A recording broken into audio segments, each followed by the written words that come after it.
જોયા જાણ્યાનું ઝેર આ ગુજરાતીમાં એક સરસ કહેવત છે કે જ્યારે તમારી પાસે વધારે પડતી ઇન્ફોર્મેશન હોય ત્યારે એ તમને ફાયદો કરવાના બદલે નુકસાન કરતી હોય છે. હું doctor Jaydev Damelia, gynaecologist and infertility specialist, Candor IVF centre limited, સુરતથી. આજે આપણે વાત કરીએ કે જ્યારે કોઈ કપલ કોઈ માતા પિતા બનવાનું જ્યારે એને સપનું સેવે છે અને કોઈ કારણસર એને પ્રોબ્લેમ આવતી હોય તો આના માટેની બેસ્ટ સારવાર છે એ IVF એટલે કે ટેસ્ટ ટુ બેબીની સારવાર. પરંતુ જ્યારે એ લોકો IVF ની સારવાર કરતા હોય ત્યારે એમને ઘણા બધા એવા પ્રશ્નો હોય છે અને આ પ્રશ્નોનું સમાધાન માટે મોટાભાગે મિત્રો સગા સંબંધીઓને પૂછવે છે અથવા તો એ મોબાઈલમાં સોશિયલ મીડિયા થ્રુ અથવા તો ગૂગલ થ્રુ ઇન્ફોર્મેશન લેવાની કોશિશ કરે છે, જે જરૂરી નથી તેમજ ખૂબ જ ડેન્જર છે. એટલા માટે કે તમને જે ઇન્ફોર્મેશન ગૂગલ આપે છે એ મોટા ભાગે શોકિંગ હોય અને બહુ રેર હોય એવી હોય છે જે તમારા માટે તમને સાંભળવી જોવી થોડું અચરજ લાગે,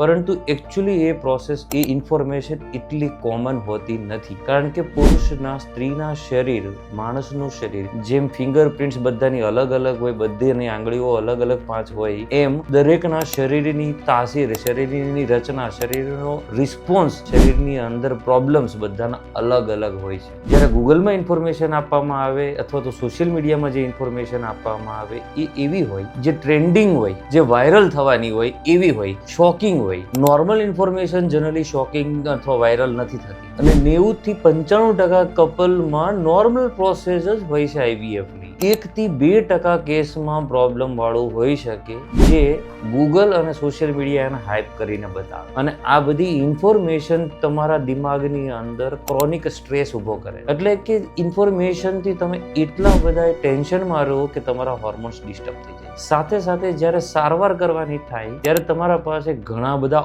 ઓપ્શન્સ હોય અથવા તો ઘણા બધા ઓપ્શન્સની સાથે સાઇડ ઇફેક્ટ, કોન્ટ્રાઇન્ડિકેશન અથવા તો એવી બધી ઇન્ફોર્મેશન હોય કે તમે રાઈટ ટાઈમે રાઈટ ડિસિઝન નહીં લઈ શકો અને ડિસિઝન નહીં લેવાના કારણે તમે સારવારને પોસ્ટપોન કર્યા કરો અથવા તો ઘણી વખત ડોક્ટરની સાથે તમે જ્યારે ડિસ્કશનમાં આવો ત્યારે તમે તો કન્ફ્યુઝ હો પણ ડોક્ટરને પણ કન્ફ્યુઝ કરી શકો છો. કારણ કે તમારી ટ્રીટમેન્ટની પાછળ જે પ્રોસેસ કરવાની છે ડોક્ટર એકદમ ક્લિયર હોય છે, પરંતુ જ્યારે તમે એમને એવા ક્વેશ્ચન્સ પૂછો ત્યારે ડોક્ટર પણ ખુદ કોન્શિયસ થઈ જાય કે ભાઈ અમને આ સારવારમાં આમ છે, અમને આટલી બધી ખબર પડે છે, અમને આમ ખબર પડે છે, તો ડોક્ટર પણ એક સાઉન્ડ સ્ટેટ ઓફ માઇન્ડથી તમારી સારવાર નહીં કરી શકે. તો ગૂગલ કરવાનું અથવા તો સોશિયલ મીડિયા ઉપર IVF ને લગતી ઇન્ફોર્મેશન લેવાનું બંધ કરીએ અને એના જે એક્સપર્ટ્સ હોય, જે એને સમજતા હોય, જેને તમે પેમેન્ટ ચૂકવો છો એમની પાસેથી યોગ્ય માહિતી લો. મારા આ વિડીયોમાં વધુ લોકો સુધી શેર કરો, સાચી ઇન્ફોર્મેશન આપીએ, લાઈક કરો અને ચોક્કસ કોમેન્ટ કરો તમને કોઈ ક્વેશ્ચન્સ હોય તો.